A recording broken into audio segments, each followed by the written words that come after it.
memberi kesehatan kepada kedua Bandung sehingga mencapai laksanakan salat ibadah tarawih Isya dan Witir. Berikutnya juga selawat dan salam kepada baginda Nabi besar Muhammad Sallallahu Alaihi Wasallam dengan berkat perjuangan beliau dan bertemu dari alam yang hanya ini ke alam yang penuh dengan ilmu berbau.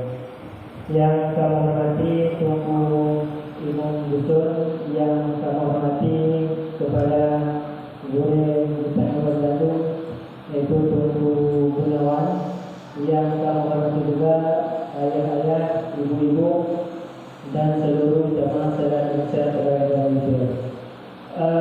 Adapun sedikit ibadah malam yang berbahagianya bukanlah untuk menyampaikan pelajaran. Tuan cuma menyampaikan dan melakukan amanat yang diuji oleh Guru Besar Bandung yaitu Tuanku Gunawan.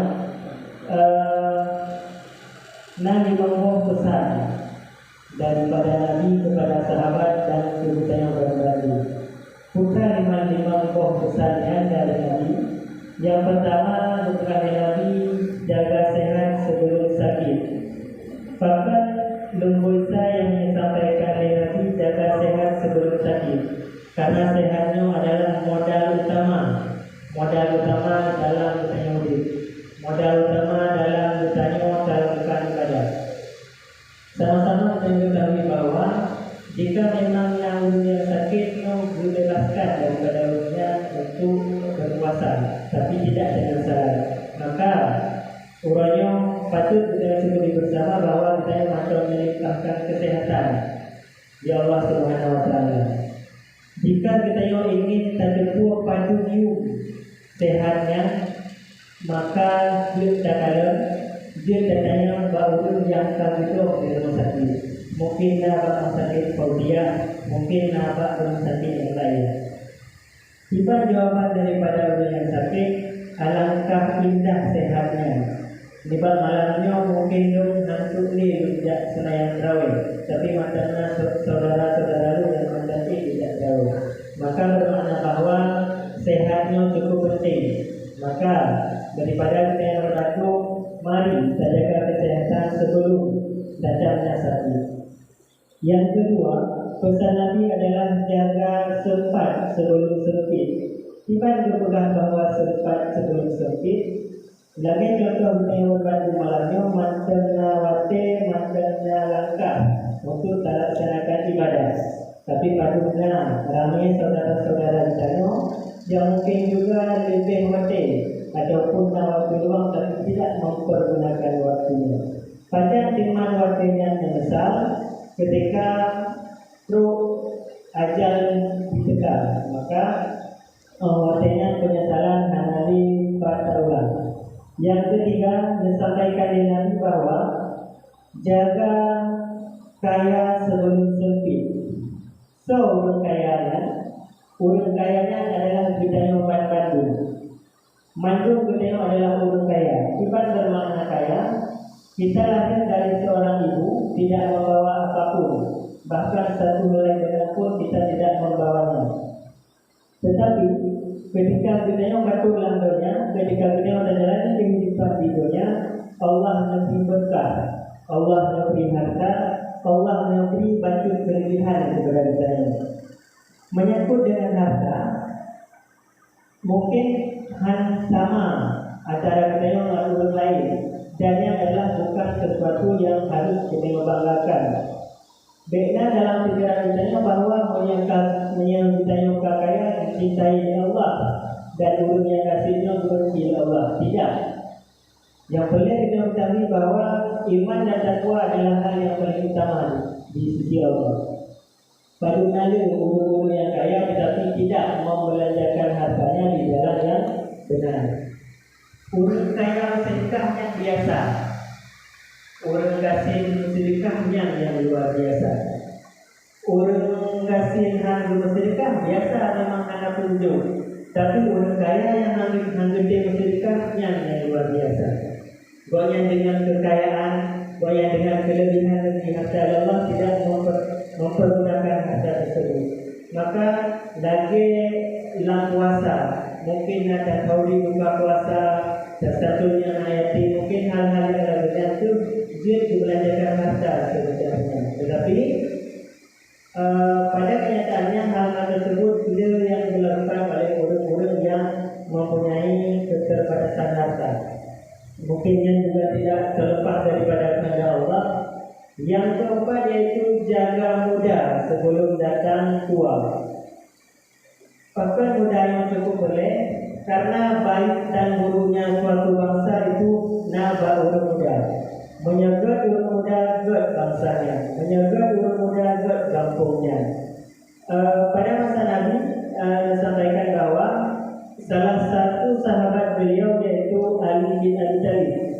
Ketika Ali bin Abi Thalib beragama agama Islam, umur Ali yaitu 10 tahun.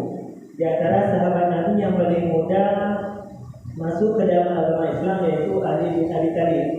Maka hampir dan sampai-sampai disampaikan oleh Rasulullah bahwa kunci surga itu ada pada Ali, karena ilmu yang diperoleh oleh Ali dan ilmu yang ada pada Ali cukup besar. Bahkan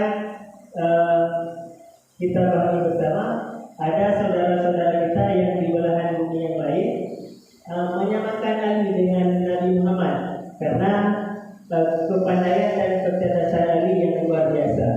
Yang kelima yang terakhir yaitu jaga hidup sebelum datang matimu. Ditanya mandu mudir dia tentunya, ditanya mandu mempunyai pekerjaan masing-masing. Maka niatkanlah setiap pekerjaan yang kita lakukannya adalah untuk beribadah kepada Allah Subhanahu wa taala. Lima cara dokter beribadah. Boleh kita ketahui juga, ibadahnya bukan cuma semayang, bukan cuma sedekah, bukan cuma puasa dan haji. Ada hal-hal lain yang juga dianggap itu adalah ibadah oleh Allah Subhanahu wa taala. Lima cara seorang dokter melakukan ibadah. Mungkin bagi seorang dokter, ketika kita tidak membuat Pak dokternya, tetapi dia tidak mengutip biaya sama dengan orang yang lain. Di situ dokter itu sudah beribadah dan di situ dia mendapatkan pahala. Gimana cara si Draulun polisi ataupun si Draulun tentara beribadah? Mungkin beliau melakukan ataupun membela orang-orang yang membutuhkan pertolongan. Mungkin sebagaimana yang masyhur kita ini karena begal-begal. Mungkin dengan urutnya di garda terdepan agak menghalangi oknum-oknum dan hal-hal kejahatan. Makanya di situ juga TNI dan Polri dia di situ sudah melakukan ibadah. Mungkin pekerjaan kita adalah seorang guru ataupun pekerjaan kita adalah pegawai negeri di kantor. Dengan meringankan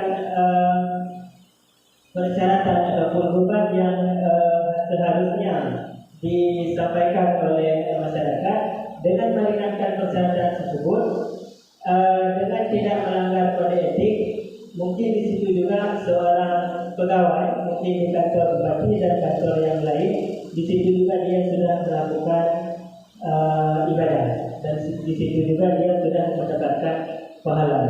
Dan kita berbicara tentang guru yang memang cukup memberikan ibadah. Di samping dia gubernur lain juga beliau mengajarkan pelajaran-pelajaran yang berguna untuk umat dan negara. Mungkin yang terakhir sambung kisah untuk tema lalu terikat dengan kekayaan dan kemiskinan yang adalah sesuatu anugerah yang harus beliau syukuri.